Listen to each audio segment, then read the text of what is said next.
سلام او مینا قدرمن دوستانو، امید لرم چې ټول به روغ جوړ او خوشاله وئ. دوستانو تاسو ته به هم دا خبره معلومه وي چې پرون رئیس په فیسبوک باندې او په ټولنیزو رسنیو باندې یو خبر ډیر زیات شریکیږي چې پکې ویل شوی دی چې د افغانستان په جلال آباد ولایت کې یو ماشوم پیدا شوی دی چې خلکو ته ویلي دي چې نن سبا کومه وبا په دنیا او نړۍ باندې راخوره شوې ده، نو د دې لپاره باید توره چې ډیره وڅکل شي او دې سره د دې وبا مخنیوی کیږي. همدغسې د پښتونخوا په یو بل علاقه کې هم یو ماشوم پیدا شوی دی او هغه هم دغه خبره کړې ده چې د شنو چایو استعمال دې زیات شي او استغفار دې ډیر ویل شي او د هغې نه وروسته بیا دغه ماشوم هم مړ شوی دی. قدرمنو دوستانو، زموږ د معلوماتو له مخې دا دواړه خبرونه دروغ دي او هیڅ حقیقت نه لري.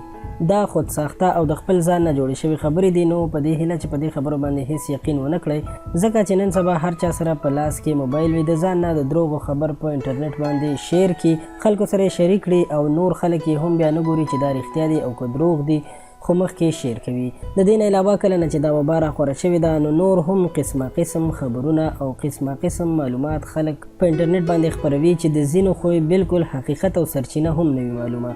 نو په دې هیله چې د داسې خرافاتو او د داسې دروغو خبرونه ځانونه وساتو، ځکه چې دا په ځای د دې چې ثواب وي، نو وروسته نور هم عذاب او زحمت جوړ شي.